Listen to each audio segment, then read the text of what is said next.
की कि अदालत ने डॉक्टर आसिम हुसैन को तिब्बी बुनियादों पर रिहा करने का हुक्म दे दिया है। सिंध हाई कोर्ट के रेफरी जज ने डॉक्टर आसिम की दरख्वास्त से जमानत मंजूर की। अदालत ने डॉक्टर आसिम की करप्शन के 2 रेफरेंसेस में जमानत मंजूर कर ली है। दहशतगर्दों के इलाज में डॉक्टर आसिम की जमानत पहले ही मंजूर हो चुकी है। अदालत ने 25-25 लाख के मुचलकों के एवज जमानत मंजूर की है। 2 रेफरेंसेस में जमानत मंजूर कर ली गई है डॉक्टर आसिम की। आपको बताएं कि अदालत का डॉक्टर आसिम हुसैन को तिब्बी बुनियादों पर रिहा करने का हुक्म सिंध हाई कोर्ट के रेफरी जज ने डॉक्टर आसिम की दरख्वास्त जमानत मंजूर कर ली। इसी पर मजीद बात करते हैं। नुमाइंदा न्यूज़ शाहिद हुसैन हमारे साथ मौजूद हैं। शाहिद, बताएगा मेडिकल रिपोर्ट ऐसी क्या अदालत में पेश की गई कि अदालत ने ये हुक्म सादर किया? देखिए, डॉक्टर आसिम के खिलाफ टोटल 3 मुकदमा दर्ज थे। एक दहशतगर्दों के इलाज के मुकदमा, दूसरा करप्शन और बदनवानी के 2 रेफरेंसेस से दहशतगर्दों के इलाज के मुकदमे में डॉक्टर आसिम की पहले से जमानत हो चुकी है, जबकि 2 करप्शन के जो रेफरेंस थे उसमें 2 जजेस के दरमियान फैसले में तजाद आ गया था। एक जज ने डॉक्टर आसिम को जमानत पर रिहा, जबकि दूसरे जज ने डॉक्टर आसिम की दरख्वास्त जमानत मुस्तरद की थी। आज रेफरी जज ने करप्शन के 2 रेफरेंसेस में डॉक्टर आसिम की दरख्वास्त जमानत मंजूर की है। अदालत ने डॉक्टर आसिम की तिब्बी बुनियादों पर जमानत पर रिहाई का हुक्म दिया है। 25-25 लाख रुपए के मुचलकों के एवज डॉक्टर आसिम के 2 रेफरेंसेस में अदालत ने जमानत मंजूर की है। डॉक्टर आसिम के वकील का कहना था कि डॉक्टर आसिम को कमर, दिल, इसके साथ साथ आंखों की बीमारी में मुब्तला है, लिहाजा उनका इलाज बिना अस्पताल में मुमकिन नहीं है, इसलिए उनकी जमानत मंजूर की जाए। जबकि रेंजर्स की वर्दी से भी डॉक्टर आसिम को खौफ आता है, इसलिए उनका जो हार्ट बीट जो वो मुतासिर होती है, इसलिए जमानत पर रिहाई दी जाए। जबकि जो नैब के प्रोसिक्यूशन के डिपार्टमेंट के वकील थे, उनका कहना था कि डॉक्टर आसिम का जो भी मतलूबा इलाज है उनको मुहैया किया जा रहा है, इसलिए डॉक्टर आसिम को जमानत पर रिहा न किया जाए। अच्छा शाहिद, ये बताइएगा कि क्या जराए कहते हैं कि डॉक्टर आसिम का इलाज क्या मुल्क के ही किसी हॉस्पिटल में होगा, पाकिस्तान के किसी हॉस्पिटल में होगा?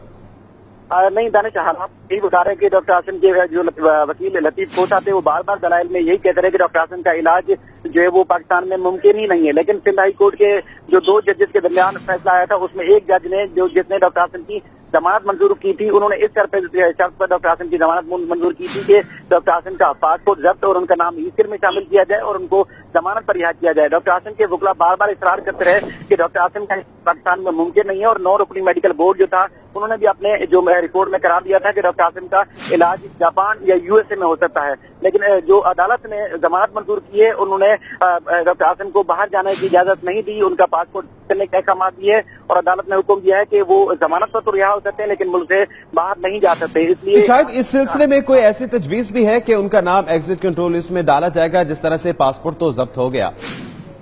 जी बिल्कुल, रेफरी जज ने जो आज फैसला दिया है, उन्होंने जिस जज ने पहले से जमानत डॉक्टर आसिम की मंजूर की थी, उस फैसले को उन्होंने बरकरार रखा है। उन्होंने ये तजवीज में कहा है कि डॉक्टर आसिम का पासपोर्ट जब्त करने और साथ साथ उनका नाम ईसिर में भी बरकरार रखे। तफसील ये शॉर्ट फैसला अभी कुछ देर पहले सुनाया गया है, लेकिन तफसीली फैसला जो ही आएगा तो उसमें मजीद तफसीलात सामने आएगी। लेकिन डॉक्टर आसिम के वकील का यही कहना है। फैसले का इजरा कब तक मुमकिन है, इस हवाले से ये बताते हैं जरा।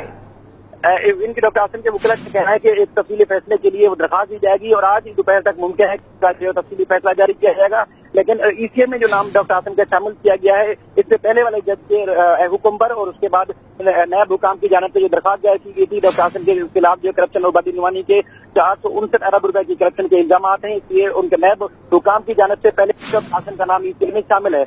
2 फैसले आ चुके हैं डॉक्टर आसिम के खिलाफ, एक नैब हुकाम की जानिब, दूसरा सिंध हाई कोर्ट के जो एक जज ने जमानत मंजूर की थी, उन्होंने भी इनका नाम ईसीए में शामिल करने का हुक्म दिया था। लेकिन डॉक्टर आसिम के वकील का कहना है कि ईसीए में नाम शामिल करने के हुक्म को सिंध हाई कोर्ट में चैलेंज करेंगे और उसके बाद सिंध हाई कोर्ट में दरखास्त के बाद ये फैसला किया जाएगा कि डॉक्टर आसिम मुल्क से बाहर जा सकते हैं या नहीं जा सकते। लेकिन हालात ये बता रहे हैं कि डॉक्टर आसिम शाहिद, हमने देखा कि डॉक्टर आसिम हुसैन 3 अहम मुकदमात में इश्तिहारी करार दिए जा चुके हैं और इन पर 3 केसेस भी चलते रहे। आज एक केस के हवाले से इन्हें 25-25 लाख रुपए के मुचलकों के एवज जमानत मिली है, तो जो बाकी केसेस हैं अब उनकी क्या नौयत रह जाती है, कानूनी हैसियत क्या रह जाती है?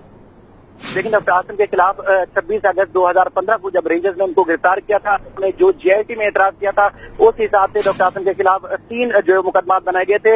एक मुकदमा दहशतगर्दों के इलाज का मुकदमा जो जिसमें पहले से डॉक्टर आसिम की जमानत हो चुकी है, दूसरा उस दहशतगर्दों के इलाज के मुकदमे में भी तिब्बी बुनियादों पर जमानत ली गई थी। अब डॉक्टर आसिम ने करप्शन की है या नहीं की, दहशतगर्दों का इलाज किया है या नहीं किया, उस केस के मेरिट को डिस्कस उनके वकील ने नहीं किया। उन्होंने डॉक्टर आसिम की बार बार जो बीमारी के हवाले से अदालत को बताते रहे कि डॉक्टर आसिम शदीद अलील है, बीमार है, जो उनको जो जिला अस्पताल में इलाज किया जा रहा है वो जो है मुमकिन नहीं है कि डॉक्टर आसिम की तबीयत बेहतर हो सके। कैप्टन की इस हवाले से भी उनके वकील ने मेरिट को डिस्कस नहीं किया, लेकिन जो नैब के प्रोसिक्यूशन के उनका कहना था कि डॉक्टर आसिम को मतलूबा उनकी तमाम जो है वो तिब्बी सहूलियात फराहम की जा रही है। दूसरी जानिब डॉक्टर आसिम अगर चाहते हैं तो उनके अपने जाती अस्पताल से भी उनका इलाज करवाया जा रहा है। डॉक्टर आसिम के खिलाफ 3 केसेस से उनकी अब तीनों केसेस में जमानत हो चुकी है, लेकिन डॉक्टर आसिम के खिलाफ जो है पीपीएल पाकिस्तान पेट्रोलियम लिमिटेड, इसके अलावा स्वीटनर गैस कंपनी और जमीनों के कब्जे के हवाले से मजीद भी इंक्वायरीज जो है वो ज़ेरे इंतवा थी। अब उनके खिलाफ अगर इन्हीं दिनों में हालिया दिनों में कोई मजीद रेफरेंस सामने आ जाता है तो मुमकिन तौर पर नैब हुकाम का कहना है कि उन मुकदमात में डॉक्टर आसिम को गिरफ्तार किया जा सकता है। लेकिन आज जो 3 मुकदमात थे, अब तीनों मुकदमात में डॉक्टर आसिम की जमानत हो चुकी है और इनका जो मचलकों की रकम है वो अगर हाई कोर्ट में जमा हो जाती है तो आज शाम तक मुमकिन तौर पर मचलकों की जमानत मंजूर हुई है। बहुत शुक्रिया शाहिद हुसैन, आप हमें तफसीली तौर पर आगाह कर रहे थे।